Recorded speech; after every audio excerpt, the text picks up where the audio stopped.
मुझे प्यार करना बहुत अच्छा लगता है, मुझे मोहब्बत का बहुत शौक है, एक मतलब बीमारी है। दोस्तों से, बहनों से, भाई से, वालिदैन से, तो ये हमारे घर का भी एक बहुत खास डिश है मोहब्बत करना। और एक्सप्रेशन बहुत ज्यादा है, जो मेरे वालिद में बहुत ज्यादा था। चिमट जाते थे तो हम इतनी बड़ी बड़ी औरतें, बच्चों की माएँ, हमको चिपक के चूमते ही चले जाते थे हमारे वालिद, यानी कि पपियां कर करके हमारे मुंह छील देते थे। तो हाँ, तो इतना प्यारा एक्सप्रेशन है मोहब्बत। तो जब आप किसी को डांट नहीं सकते हैं बुरी तरह, तो आप उसको अच्छी तरह प्यार भी कर सकते हैं। अगर आप एक्सप्रेसिव हैं, अगर आपका गुस्सा बुरा है, तो आपका प्यार भी अच्छा होना चाहिए। दोनों चीजें होनी चाहिए। सो अगर ये मोहब्बत जैसे एक्सप्लेन कर रही हैं, ना सिर्फ अपनों के लिए, गैरों के लिए भी मैंने आपके दिल में उतनी ही मोहब्बत देखी है। मैंने बुशरा आपा को देखा है, बहुत से लोगों की मदद करते हुए देखा है, और मन से। ये घर का माहौल ऐसा घर था? का माहौल। अब मैं आपको क्या बात, ये बॉन्डिंग जो आपकी अपनी बहनों के साथ भी है। जी जी जी जी। तो इस ये सब में जो खराबी है ना, वो अहमद बशीर साहब की है। वालिद मेरे बहुत बड़े इंटेलेक्चुअल जर्नलिस्ट थे और बड़े पढ़े लिखे आदमी थे, बहुत फिल्म पढ़ के आए थे हॉलीवुड से। और जब हम सब जमा होते हैं तो हम नहीं होते, वो होते हैं हमारे अंदर हमेशा। वो जाते ही नहीं हमारी जिंदगियों से, क्योंकि हम एक समंदर के कतरे हैं। तो ये कहना गलत नहीं होगा कि अच्छा इंसान एक अच्छा प्रोफेशनल होता है। हाँ, फिर वो जिंदगी में हर जगह आपको वो चीजें काम आती हैं। और खास तौर पे मैं एक बात कहती हूँ, सबके लिए कहती हूँ, आप अगर थोड़े से भी ताकतवर हैं किसी भी हवाले से, एक हाउस वाइफ भी ताकतवर होती है, उसके सामने जो उसकी हेल्पर है वो कमजोर है, उसके ऊपर रोब क्या डालना, लिस्सेनों की मारना, है ना। वाह वाह वाह, आप हाउस वाइफ भी ताकतवर होती है। वेरी गुड, वैलिड मतलब मैं ये कहती हूँ कि हाउस वाइफ जो कोई भी काम नहीं करती है, घर में होती है, मतलब नौकरी नहीं करती, और अगर आप किसी हैसियत पर ही मामूर हो, तो आप अपने सबॉर्डिनेट्स को क्या करें, ये तो तुम वो, तो मैं तुम्हें ये कर दूंगा, मैं तुम्हें वो कर दूंगी। क्या आप अपने से जरा ऊंचे वाले पे रोब डाल के दिखाएं तो मैं जानूं आपको। वेरी ट्रू जी, वेरी ट्रू। ये है ना। यस। तो इस तरह की चीजें काम में भी यही होता है। खुदा की कसम, मुझे याद है हमारे घर में नौकर पानी पिलाता तो अब्बा कहते हैं शुक्रिया बेटे। और किसी ने अपनी कहानी सुनाई ना कि मेरे साथ मेरे वालिद आंसू पोंछते, इतने रोंदू थे ना, हर वक्त रोते ही थे। हम कहते अब्बा बड़े रोंदू है भाई। फिर ये एक फर्ज था बगैर कहे हुए कि जो भी मुलाजिम आता था कि दोपहर को कायदा बस्ता लेके इसको पढ़ाना है। तो कभी सुंबल बैठ जाती थी, कभी बाजी, तो कभी मैं। ये तो बात तय थी। अम्मी ने भी एक बंदा पढ़ाया, मैट्रिक पास करा के सरकारी मुलाजमत पे लगा दिया। तो ये कोई उसमें ये नहीं था कि आपको ये मिलेगा, वो तो पता नहीं क्या कुछ ही मिल गया अल्लाह। तो जो कुछ भी किया अजर की नीयत से नहीं किया। हमें पता भी नहीं था इसका मतलब अजर का क्या होता है, कैसे क्या होता है। तो वो चीजें फिर आपकी पर्सनैलिटी के अंदर ऐड होती जाती है। जो कुछ आप देखते हैं ना अपने घर में, वो माहौल का बड़ा अच्छा असर हुआ।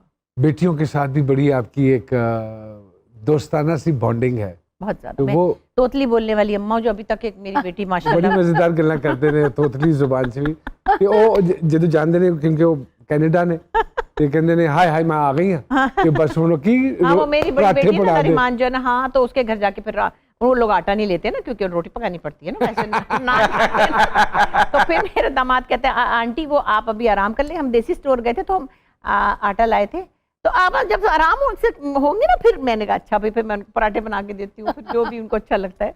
लेकिन अभी भी नरिमान जो है वो माशाल्लाह बड़ी हो गई है खासी, बच्चा भी उनका बड़ा सा है, मेरी गोद में मैं बिठा लेती हूँ उनको। वैसे थोड़ा साइज भी उनका ज्यादा है, लेकिन मुझे अच्छा लगता है। किसी को ब्लेम नहीं करती हूँ। जमाना ऐसा हो गया है कि आप कुछ सोचिए, अगर थोड़ा सा भी ऑड, तो उसके लिए बड़ी मुश्किल होती है कि वो रेटिंग और फलाना, और फिर एक कुड़ा। आप समझती हैं ये रेटिंग ने ड्रामे को इफेक्ट किया है? बहुत बुरी तरह, क्योंकि आपने एक सर्टेन लेवल की मेंटेलिटी को केटर करने के लिए अपने ड्रामे को वहां उतार कर दिया।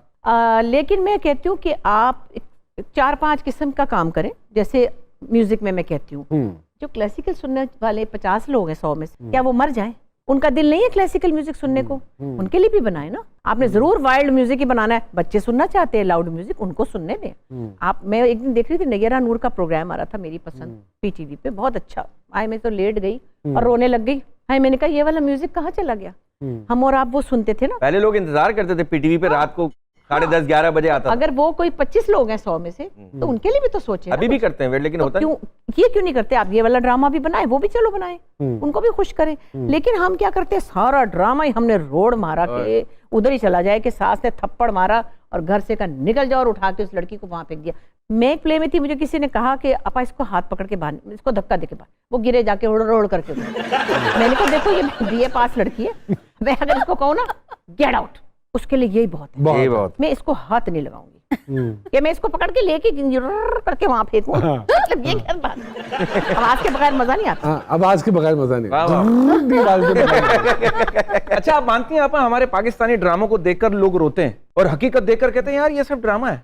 हाँ बस क्या कहें, ये तो बहुत बारीक बच्चा है। बहुत बारीक, देखने में भी बारीक है और बोलने में भी बारीक है। बहुत बारीक बातें पहले करता रो लेंगे फिर बाद में है। कहेंगे लेकिन तो ड्रामा। इतनी ज़हीन बातें करता है ये बच्चा। ये कहाँ फंस गया लाहौर में आके। तो अफसोस ये है कि फिर जब कुछ सोचो तो नहीं नहीं ये तो यूं हो जाएगा, अच्छा नहीं नहीं ये तो यूं हो जाएगा। फिर जो माशाल्लाह हमारे पास क्रिटिक्स आ गए हैं अब, वाह वाह वाह क्या बात है। मतलब हलीम पकाते पकाते कोई हमें क्रिटिसाइज भी कर लेता है। उसकी मर्जी है कि वो जो मर्जी कह दे। इसी तरफ मैं आ रहा था, सोशल मीडिया को थोड़ा सा हम ज़रूर अपने प्रोग्राम में डिस्कस करते हैं, बिकॉज सोशल मीडिया जब हमने काम शुरू किया था उस वक्त नहीं था सोशल मीडिया, जहाँ पे कुछ चीज़ों के फ़वाइद होते हैं, नुकसानात भी होते हैं। लेकिन उन लोगों का क्या करें जो अब जैसे पिछले दिनों आपकी एक स्टेटमेंट थी अली अजमत साहब को लेकर, जिसमें उन्होंने मैडम नूर जहाँ साहिबा के हवाले से कोई कमेंट किया कि हम जब सुनते थे गायकी तो आपने बड़ा मैं तो तड़प गई। आपने बड़ा सख्त रद्द अमल उस पे शो बिल्कुल मैंने होना चीखी, चाहिए मैंने वो मेरा बड़ा प्यार है, मैंने उसको खूब डांटा। मैंने डांटा, उनके बच्चों ने नहीं डांटा, ना अहमद अली भट्ट ने डांटा। उन्होंने बड़े तरीके से कहा, मैं तो चीखी उसके ऊपर। मैंने कहा तुम ये कैसे कह सकते हो ये तुम, मतलब मैं यूं हो गई बिल्कुल, क्योंकि वो पता नहीं वो ऐसे बड़बड़ कभी कर जाता है। मैंने ये भी कहा और फिर उसने बाद में उसको रिग्रेट भी हुआ। वो उसने बाद में उन्होंने माजरत भी की। हाँ, तो किसी की रिस्पेक्ट में कभी भी कमी नहीं आनी चाहिए। हाँ। कभी भी नहीं आनी चाहिए। तो बुशरा आपा, मेरी इस हवाले से भी आपसे बात हुई कि आजकल के बच्चे तनकीद नहीं बर्दाश्त करते, तो आप खुदा का वास्ता है थोड़ा सा परहेज किया करें, तनकीद ना किया करें। तो थोड़ी सी तनकीद आपने किसी टिकटॉकर के ऊपर वो की। पता क्या हुआ था एक्चुअली, मैं तो बेचारी को जानती भी नहीं थी, बाद में पता चला वो तो बड़ी प्यारी सी बच्ची है, कोई बड़ी मशहूर है, अल्लाह जाने, मुझे तो पता ही नहीं। अब अगर माइनॉरिटीज के साथ आप करेंगे ऐसे तो हम कुछ बुरा लगता है ना फिर। उसने भी, और मुझे ये भी नहीं पता था कि उसने माजरत कर ली है। मैं कौन सी रोज हर वक्त बैठी हूँ उसके ऊपर। आपका दिल चाहता है कि टिकटॉक बनाने का? नहीं, तौबा करें। उस पर मुझे बुरा लगा क्योंकि माइनॉरिटीज हमारे मुल्क का एक बहुत अहम हिस्सा है। अब आप समझती हैं ये सोशल मीडिया के आने के बाद सोशल फाइबर बड़े बुरे तरीके से अफेक्ट हुआ है, बड़े छोटे की तमीज बड़े बुरे नहीं, वो तरीके तो से खत्म है, खत्म हो गई। अफेक्ट नहीं हुई, खत्म है। मैं कहती हूँ ये वेस्ट में भी बहुत है, लोगों को, आपको पता है बाकायदा लोग डिप्रेशन में चले गए हैं।